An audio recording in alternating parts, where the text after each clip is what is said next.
bienvenue sur cette vidéo. Alors moi c'est Cindy et sur cette chaîne, je te partage des conseils pour prendre soin de ta santé physique, émotionnelle et psychique pour t'aider à guérir des TCA et reprendre confiance en toi. Coucou les filles, j'espère que vous allez bien et aujourd'hui on va voir ensemble du coup ce qui vous bloque le plus dans votre guérison. Ce qui vous bloque, ce qui vous freine. Et pour une fois, donc c'est pas moi qui vais vous donner des conseils ou qui vais vous dire la réponse. Cette fois, on va changer d'approche. C'est vous qui allez trouver vos réponses, vos solutions par le biais de mes questions. Et en fait, donc ça, c'est une approche qui m'a beaucoup parlé, que j'ai découverte en faisant le challenge confiance de Anne-Claire Méret. Donc voilà, si vous ne la connaissez pas, elle est coach pour les coachs dans le secteur du bien-être. Et je l'ai découverte moi-même il n'y a vraiment pas longtemps. Une amie m'a dit: Cindy, tu devrais regarder Anne-Claire Méret, ce qu'elle propose, je suis sûre que ça va te plaire. Et elle me connaît bien. Et du coup, j'ai fait son challenge confiance. Et en fait, ce qu'elle expliquait, c'est que être coach, c'est pas donner des conseils, c'est poser des bonnes questions qui va permettre aux gens de trouver leur solution en fonction de leurs réponses. Et du coup, aujourd'hui, j'ai envie de vous poser toute une série de questions pour vous permettre de mettre le doigt sur les différents blocages qui vous freinent dans votre guérison. Parce qu'en général, il y en a quand même plusieurs et il y en a qui sont évidents et d'autres pas forcément. Et donc voilà, n'hésitez pas vraiment à répondre le plus sincèrement possible. Voilà, il n'y a pas de bonne ou de mauvaise réponse. Répondez juste avec sincérité et n'hésitez pas à mettre en commentaire vos réponses parce que du coup, je compte faire une série de vidéos dans ce sens-là. Comme ça, on pourra voir ensemble, je pourrais faire une série de questions pour chacun d'entre eux. Donc voilà, j'espère que ça va vous plaire et n'hésitez pas à prendre une feuille, un stylo, une petite boisson chaude et c'est parti. Alors déjà, ma première question, c'est: est-ce que tu as vraiment envie de guérir? Alors c'est une question qui peut sembler toute bête parce que bien évidemment, on a tous envie de guérir, personne n'a envie de rester dans la maladie, à être malheureux tout le temps. Surtout si tu es sur cette vidéo, c'est que tu es déjà en chemin. Mais la question c'est: est-ce que tu as vraiment envie de guérir? Est-ce que tu es prête à faire les efforts nécessaire à ta guérison? Et c'est complètement ok si là tout de suite tu te dis: non, je sais qu'il va falloir que je fasse ça, ça, ça et j'ai pas envie. Voilà, c'est complètement ok. Chaque chose en son temps et peut-être que tu auras ton déclic en faisant cette vidéo ou à un autre moment. Ensuite, ma deuxième question, c'est: pourquoi tu as envie de guérir? C'est très important de définir ton pourquoi. Parce que forcément, la route vers la guérison, elle est longue, il va y avoir des obstacles, des peurs qui vont arriver, et à tout moment, tu peux faire machine arrière. Donc le fait d'avoir ton pourquoi, c'est vraiment ce qui va te permettre d'avancer au quotidien malgré les obstacles. Je sais que moi, par exemple, mon pourquoi, c'était déjà pour moi parce que j'avais envie d'être heureuse, enfin heureuse. Euh, J'avais conscience qu'en étant dans la maladie, j'allais jamais pouvoir être épanouie, jamais pouvoir être heureuse. Et même si je trouvais la vie difficile, je la trouvais belle aussi et j'avais envie d'en profiter pleinement. Et pour ça, j'avais besoin de guérir. Et une autre chose aussi, c'est qu'à ce moment-là, alors j'étais pas sûre de vouloir des enfants à un moment donné, mais je me suis dit que si ça devait arriver un jour, je voulais pas leur transmettre ce mauvais rapport à la nourriture. Après, j'y connais rien à la maternité ou les mémoires générationnelles.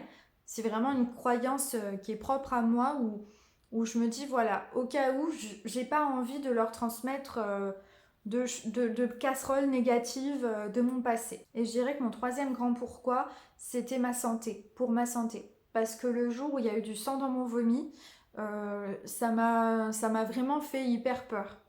J'ai vraiment pris conscience que j'étais en train de me détruire de l'intérieur et ouais, ça m'a fait trop peur, quoi.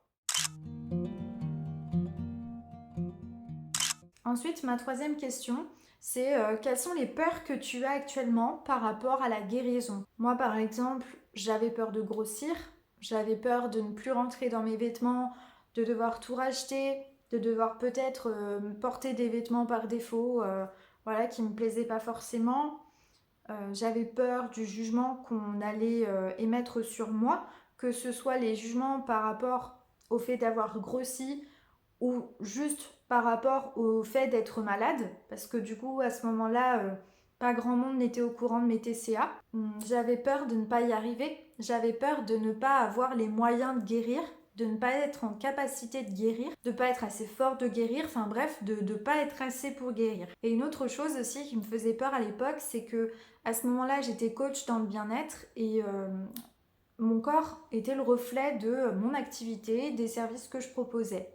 Et en sachant que la guérison allait certainement impliquer une prise de poids, un lâcher prise sur la nourriture, j'avais peur en fait que le fait de grossir et de lâcher prise sur la nourriture ne me permette plus de continuer mon activité.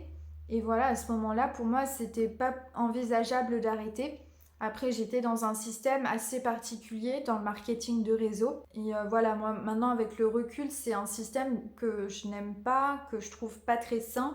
Et moi, ça m'était monté à la tête. Et du coup, à ce moment-là, je me voyais vraiment pas faire autre chose. Donc, l'éventualité de perdre cette activité me faisait très peur. Maintenant, ma quatrième question, c'est est-ce que tu trouves des bénéfices dans le fait de ne pas guérir? Alors, c'est une question qui peut sembler bizarre, là encore. Pourtant, il y a bien des bénéfices qui sont souvent implicites, qui sont très subtils. On n'en a pas forcément conscience.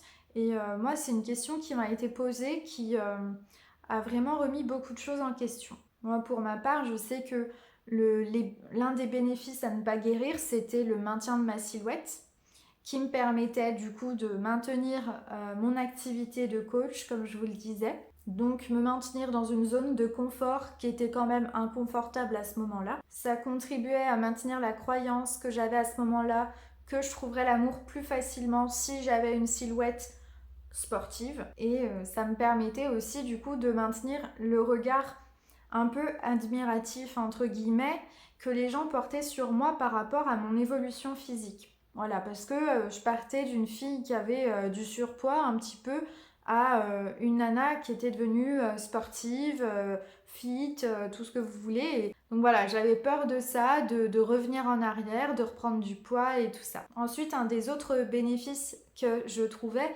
dans le fait de rester dans la maladie et du coup de me taire, de ne pas en parler, c'était de protéger ma famille. Voilà, parce que j'avais pas envie de les inquiéter à cause de ça. Donc voilà, il peut y avoir vraiment de nombreux bénéfices. Donc n'hésitez pas, encore une fois, à répondre avec le plus de sincérité, à enquêter un petit peu dessus. Maintenant, ma cinquième question, c'est est-ce que le fait de maintenir ces bénéfices, ça vaut le coup de repousser ta guérison? Et là, donc n'hésite pas à reprendre chacun des bénéfices que tu y trouves et demande-toi, est-ce qu'ils valent le coup? Est-ce qu'ils valent le coup que je reste malade, que je reste malheureuse? Est-ce que ça vaut le coup? Je sais que pour ma part, c'était non. Pour moi, la guérison était beaucoup plus importante que le reste. Notamment par rapport à ma santé où je vous dis j'ai vraiment flippé quand voilà quand il y a eu du sang dans mon vomi. Je suis désolée, c'est pas glam, j'arrête pas de le répéter. Ça m'a tétanisée et voilà, je me suis dit je préfère grossir, voilà, que de continuer comme ça. Et maintenant ma sixième question, c'est quels sont les changements que tu peux mettre en place à partir de maintenant pour avancer dans ta guérison? Donc pour moi, ça a été de travailler sur chacune de mes peurs pour les déconstruire.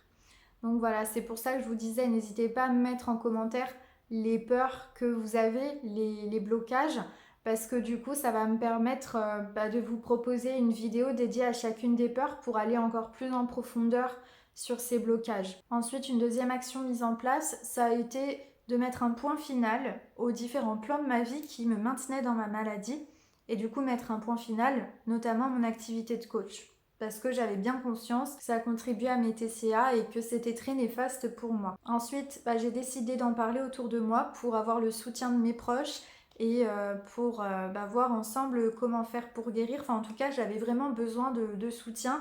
J'avais plus la force de me battre seule. Et enfin, donc j'ai décidé de trouver une psy donc spécialisée. Alors à la base, je cherchais dans les TCC, les thérapies cognitives et comportementales, qui, je vous le rappelle, à ce jour ont l'air de donner vraiment de meilleurs résultats sur les TCA. Comme il n'y en avait pas dans ma ville, j'ai opté pour les thérapies brèves.